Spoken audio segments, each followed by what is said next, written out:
She was 4 years old. She had braids decorated with wooden beads that clattered when she moved. She was wearing an orange and white striped shirt with paint smudges on the sleeves. And when she looked up at Marcus Reeves, the billionaire CEO of Reeves Capital Holdings, and tilted her head with curiosity, he saw something that made his entire world collapse in on itself. Her eyes were gray, a pale, specific, unmistakable gray. The exact same gray that stared back at him every morning in the mirror. Nadia's voice cut through the silence like a blade. "Go to the back room, baby. Check on the oven timer for Mama. But I wanted to show you my drawing." The little girl held up a paper covered in crayon marks, her voice bright and innocent and completely unaware that she had just detonated a bomb in the middle of her mother's bakery. "I know, sweetheart. I will look at it in just a minute. Go on now." The child obeyed, but not before turning back one more time to study Marcus with those impossible gray eyes. Then she disappeared through the doorway, and the wooden beads in her hair clattered softly, and she was gone. Marcus could not breathe. He looked at Nadia. Nadia looked at him. And in that moment, 4 years of silence, 4 years of questions, 4 years of trying to forget the woman who had walked out of his life without explanation, all of it came crashing down around him. "How long?" His voice came out barely above a whisper. "How long were you going to keep this from me?" Nadia's jaw tightened. Her hands gripped the edge of the counter, and he could see them trembling despite her best efforts to appear composed. "You need to leave, Marcus. Leave." He laughed, but there was no humor in it. The sound scraped against his own throat. "I have a daughter. I have a daughter, and you never told me. And you want me to leave. Lower your voice." Her eyes flashed with the fire he remembered. The strength that had first drawn him to her 7 years ago at an international business summit, when she had challenged his entire presentation in front of 200 executives and made him rethink everything he thought he knew about emerging markets. "This is my place of business. You will not cause a scene." "A scene?" Marcus spread his hands, his composure cracking in real time. "You disappeared. You left me with divorce papers and silence. I spent a year trying to find you. I hired investigators. I called everyone we knew. And now I walk into a bakery to order a wedding cake. And I find out I have a child who does not even know my name. And you are worried about a scene." The classical piano music continued playing softly from somewhere in the back of the shop. Outside, a car honked. The afternoon light streamed through the windows and caught the flour dust floating in the air between them. Nadia set down the notepad she had been holding. Her movements were careful, controlled, the movements of a woman who had learned a long time ago how to hold herself together when everything inside her wanted to fall apart. "You want to do this now. Fine, but not here. Not where she can hear. When then? Another 5 years. The bakery closes at 6. Come to the side entrance on Maple at 6:30. Her voice was steady now, but underneath it, Marcus could hear the tremor she was trying so hard to hide. "And Marcus, come alone.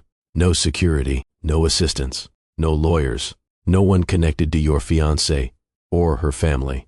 The word fiancé landed between them like a grenade. Marcus stared at her. His hands were clenched into fists at his sides, and his heart was pounding so hard he could feel it in his temples. 6:30, Nadia repeated, "or do not come at all." For 3 more seconds, he stood there. Through the window to the back room, he could see a flash of orange and white, the little girl moving around, probably playing with her crayons, probably humming to herself, completely unaware that her entire world was about to change. His daughter. He had a daughter, and she did not even know who he was. Marcus turned and walked out of the bakery. The bell above the door chimed behind him, like something ending. "Now, before I continue, I need you to do something for me. If you have ever had a secret come back to find you when you least expected it, if you have ever stood in a moment that changed everything you thought you knew, then this story is for you. Hit that like button right now, because what happens next is going to stay with you. Trust me. Let me take you back to the beginning." Marcus Reeves was not the kind of man who did things himself. He had not personally chosen anything in over a decade. Not his suits, which arrived quarterly from a tailor in Milan, who knew his measurements better than he did. Not his meals, which were prepared by a private chef who understood his dietary restrictions and scheduled them around his 17-hour workdays.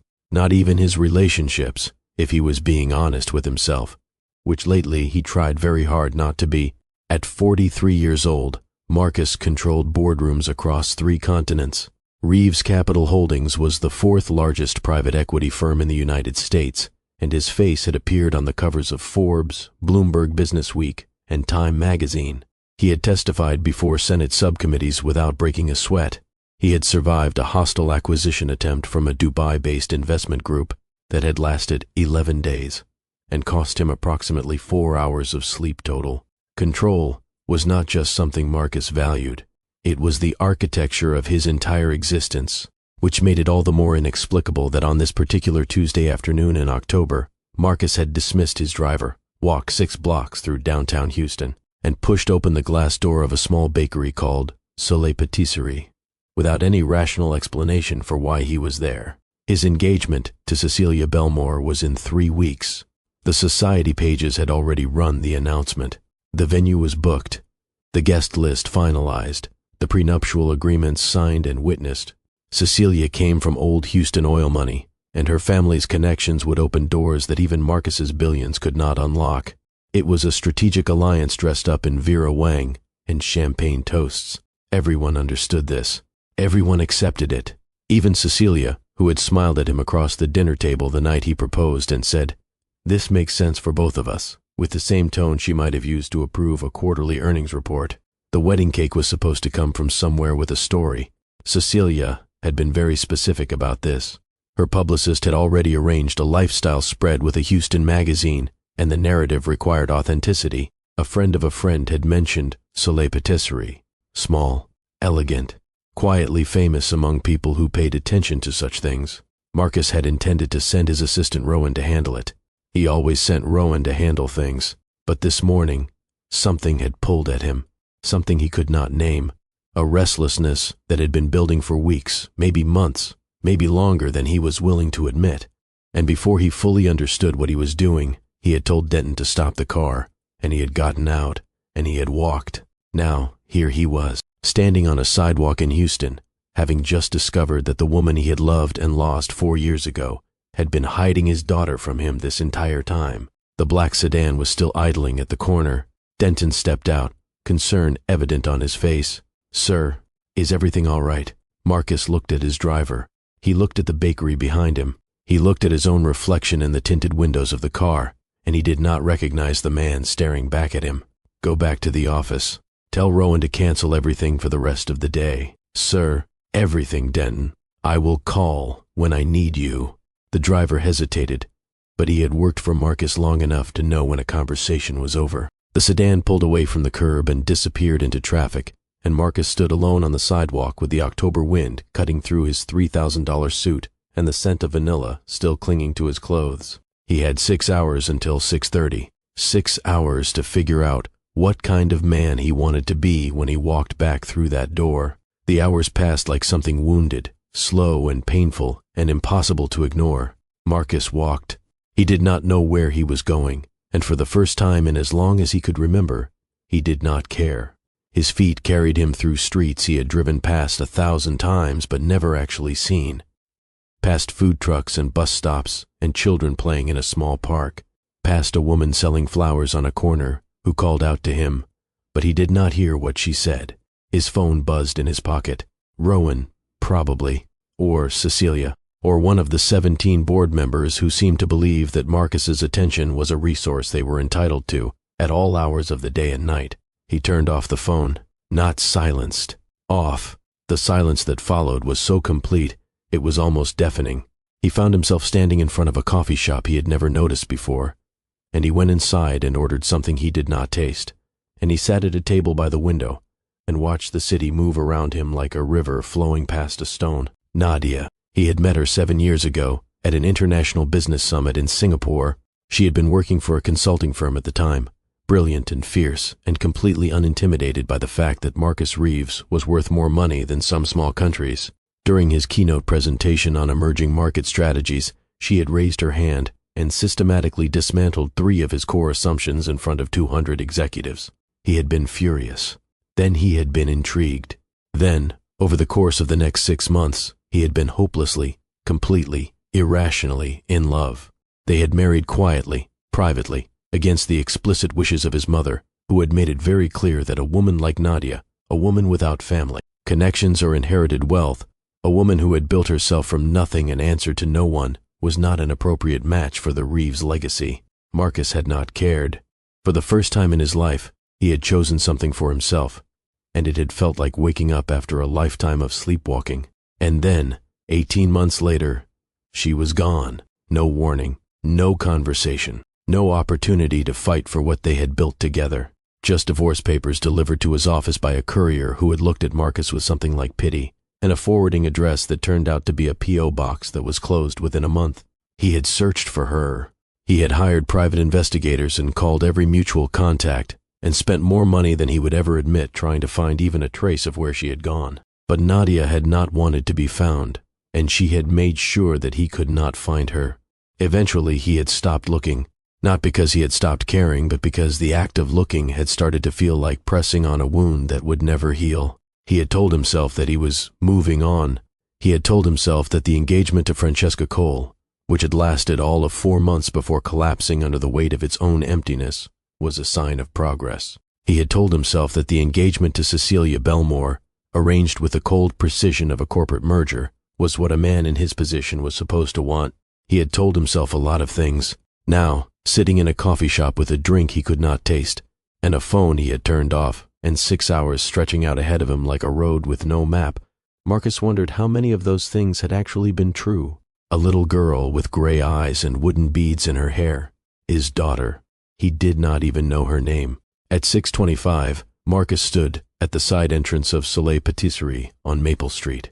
The evening had turned cool, and the light had gone golden and soft, and somewhere in the distance he could hear the faint sound of traffic and music and the ordinary business of people living their ordinary lives. He had come alone. No security, no assistant, no lawyers or representatives or anyone connected to the elaborate machinery of his public existence. Just him, a man, trying to remember how to be one. The door opened at 6:31. Nadia stood in the doorway, backlit by the warm glow of the kitchen behind her. She had taken off her apron. She was wearing a sage green dress, simple and elegant, and her natural hair was still gathered loosely the way it had been that afternoon. In her hands, she held 2 mugs.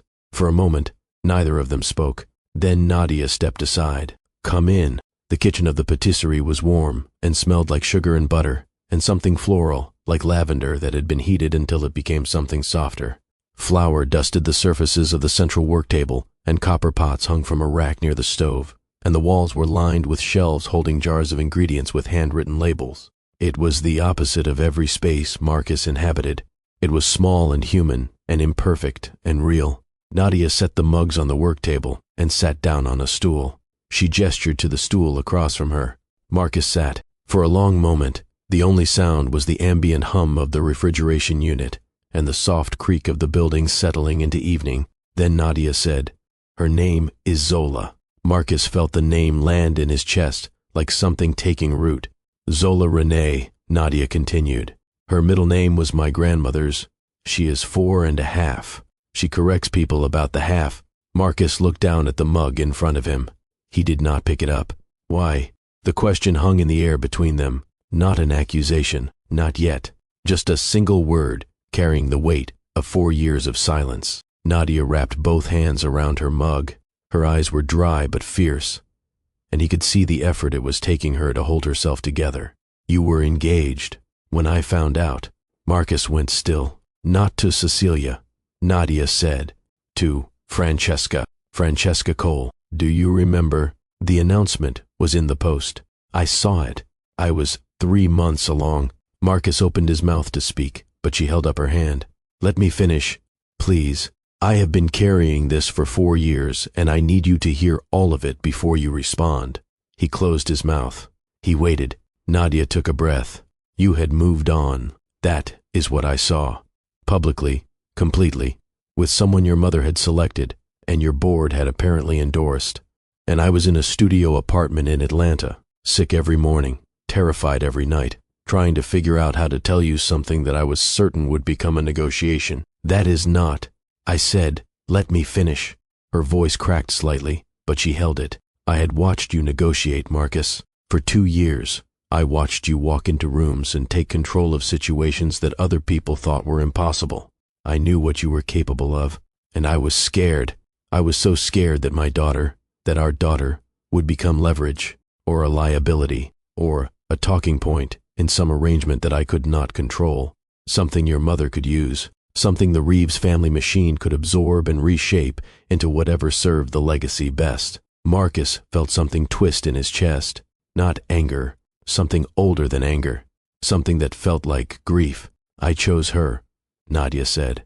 I chose to protect her from a world that I was not sure could love her the way she deserved to be loved. And I will not apologize for that instinct. It was the only thing I had. The kitchen was quiet. The refrigerator hummed. Somewhere outside, a car door closed. Marcus looked at the woman sitting across from him, the woman who had challenged him in a conference room and made him rethink everything, the woman who had married him quietly and fiercely, and loved him in the way of someone who had been let down enough times to know what love required and chose to do it anyway. The woman who had made an impossible decision in an impossible moment and carried it alone for 4 years. He saw the cost of it in the lines around her eyes, the careful way she held her shoulders, the strength that had become a wall. Francesca and I ended before the ink dried. His voice was quiet. It was never real. None of it was real. It was an arrangement, a performance, something my mother engineered to distract from the fact that the wife she never approved of had left me without explanation. He looked up and met her eyes. What mattered was that you left, and I did not understand why. And I spent a year trying to understand, and eventually I just stopped, because stopping hurt less than searching. I know. You do not know. He leaned forward. You gotta know. You got to have her. You got 4 years of drawings and wooden beads and paint stains on her sleeves. You got 4 years of knowing her name and her voice and what makes her laugh and what scares her at night. I got silence. Nadia's eyes glistened, but she did not look away. I know that, she said. I know. For a long moment, neither of them spoke. The weight of everything said and unsaid filled the kitchen like something physical. Then Marcus said, her name is Zola Renee. She is 4.5. She corrects people about the half. Something cracked open in Marcus's chest, small and painful and terrifying. But also, underneath the pain, something that felt almost like the beginning of something. I am getting married in 3 weeks, he said. Nadia's expression did not change. I know. Is that why you are telling me now? I am not telling you anything. She set down her mug. You walked into my bakery, Marcus. You found us. I did not plan this. I did not orchestrate it. I spent 4 years building a life where we were safe and whole, and did not need anyone else's permission to exist. And then you pushed open my door and saw her eyes, and now we are here. She took a breath. I am not asking you not to get married. That is your choice. I am asking you to figure out what you want to be to her. To Zola, what I want to be. A father is not a title. It is not a signature on a check or a name on a birth certificate. It is showing up. It is being present. It is choosing her every day, not because you are obligated to, but because you cannot imagine any other choice. She looked at him with those clear, unapologetic eyes. She will know, Marcus.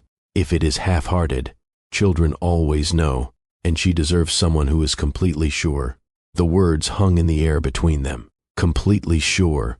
Marcus thought about his life, the boardrooms and the balance sheets and the carefully orchestrated performances of success, the engagement to a woman who made sense, the legacy his mother had spent 50 years constructing, the empire he had inherited and expanded and protected at all costs. He thought about a little girl with gray eyes and wooden beads in her hair, holding up a drawing she had made of her mother's bakery, completely unaware that her entire world was about to change. What does she like? He asked. The question seemed to catch Nadia off guard. What? Zola, what does she like? Nadia studied him for a moment, as if trying to determine whether the question was real. She likes drawing, she said finally, and she has very strong opinions about which sprinkles belong on which cookies. Do not try to argue with her about it. You will lose. Marcus almost smiled. Almost. She is stubborn, Nadia continued. She gets that from both of us, which means she is impossible. She hates wearing socks, but she loves rain boots. She talks to the pigeons in the park like they are her personal advisory board. And she asks questions, so many questions, about everything, Where do clouds go at night? Why do some flowers smell and others do not? What color is the inside of a rainbow? What color is the inside of a rainbow? She decided it is probably gold, because that is her favorite color. Marcus sat with this, the details, the specificity, the texture of a life he had not been part of, filling in around him like water finding the shape of its container. Saturday, Nadia said. He looked up. 11 in the morning. Come through the front entrance. She paused. And Marcus, be sure, before you walk back through that door, be completely, absolutely sure. He nodded once. He stood. He picked up his jacket from the back of the stool. At the door to the alley, he stopped. Thank you, he said, for telling me, even if it took 4 years. Nadia did not respond, but something in her expression shifted, not softened, just shifted. The careful architecture of her composure allowing, for just a moment, a glimpse of everything underneath. Marcus stepped out into the cool evening. The sky above the city was doing something extraordinary, streaked with orange and deep rose. The last light of a day that had begun meaning one thing and ended meaning something else entirely. He stood on the corner of Maple Street and did not call for his car. He stood there and let the weight of it settle into him. Zola, 4.5, gray eyes, wooden beads, strong opinions about sprinkles. His daughter. Saturday, he would walk through that door. Saturday, he would meet her properly. Saturday, he would begin the long and terrifying process of becoming someone worthy of the title she did not yet know to call him. But before Saturday, there was something else he needed to do. Thursday evening, Marcus sat across from Cecilia Belmore in the private dining room of the restaurant where he had proposed to her 3 months earlier. The ring she wore caught the candlelight, throwing small sparks across the white tablecloth. She listened without interrupting. He gave her that much credit. When he finished, she was quiet for a long moment. You are telling me that you have a 4-year-old daughter with your ex-wife, Cecilia said finally, and you found this out 3 days ago, and you want to postpone the wedding indefinitely. Marcus met her eyes. I am not asking to postpone it. I am asking to end it. Cecilia set down her wineglass with a deliberate care that told him more than any words could have. She was not devastated. She was not heartbroken. She was calculating, quickly and efficiently, the reputational implications and how best to manage them. This is going to be a story, she said. Yes, my family is not going to be pleased. No. She looked at him for a long moment. Then, unexpectedly, she laughed. It was not a warm sound, but it was not bitter either. It was the laugh of someone who had expected, all along, that this particular house of cards would eventually fall. You know what the funny part is, she said. I knew you did not love me. That was never the arrangement. But I thought you were at least committed to the performance. I did not expect you to suddenly develop a conscience. Neither did I, Marcus said. Cecilia picked up her wineglass again, took a slow sip, set it down. Go be a father, she said. I will have my publicist handle the announcement. We will frame it as a mutual decision. Irreconcilable scheduling conflicts, or something equally bland. She paused. And Marcus, do not contact me again. This is a cleaner break if it is complete. He nodded. He stood. He left $300 on the table for a meal neither of them had touched. At the door, he stopped. Thank you for understanding. I do not understand, Cecilia said. I simply do not care enough to fight about it. There is a difference. Marcus walked out of the restaurant and into the Houston night. The air was warm and thick with humidity, and the city sparkled around him like something both familiar and completely new. 2 days until Saturday. 2 days until everything. If you are still with me right now, I need you to hit that subscribe button and ring the bell because what happens next is the moment this entire story has been building toward. Do not miss it. Saturday morning arrived wrapped in golden autumn light.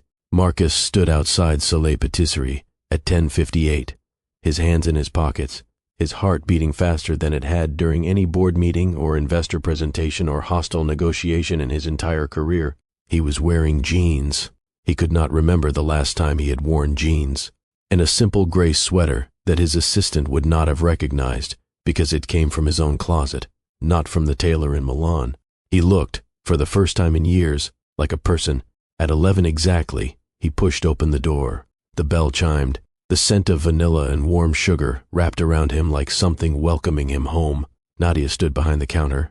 She was wearing a yellow apron today, and her hair was pulled back with a silk scarf, and she looked at Marcus with an expression that was equal parts hope and terror. And sitting at one of the small marble tables near the window, her feet swinging above the floor because she was not tall enough to reach it, was Zola. She was drawing. A fresh piece of paper was spread in front of her, and she was working on it with intense concentration, her tongue poking out slightly between her teeth. Marcus's throat closed. Nadia came around the counter. She touched her daughter's shoulder, gently. "Zola, sweetheart, there is someone I want you to meet." Zola looked up from her drawing. Her gray eyes found Marcus, and she tilted her head with that same curiosity she had shown 3 days ago. "I know you," she said. "You were here before." "I was," Marcus said. His voice came out rougher than he intended. "You looked sad," Zola said. "Are you still sad?" Marcus swallowed hard.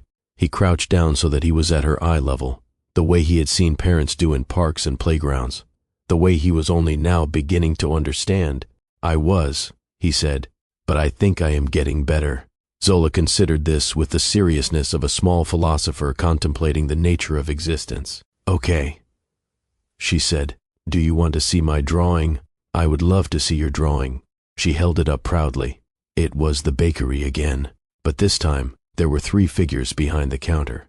A tall woman with brown skin and a yellow apron, a small girl with braids and wooden beads, and a third figure, taller than both of them, with a gray sweater and what appeared to be either a very strange hat or a significant amount of hair. "That is Mama," Zola said, pointing. "That is me. And that is the man from the bakery." Marcus felt something break open inside him, something that had been locked for so long he had forgotten it was there. "It is beautiful," he said, and his voice cracked on the second word. Zola beamed at him. "Do you like cookies?" she asked. "I do." "What kind?" "I do not know." "What kind should I like?" Zola's expression became very serious. "The chocolate ones with the white sprinkles, not the rainbow sprinkles. The rainbow sprinkles are for the lemon cookies only. If you put rainbow sprinkles on chocolate cookies, it does not taste right."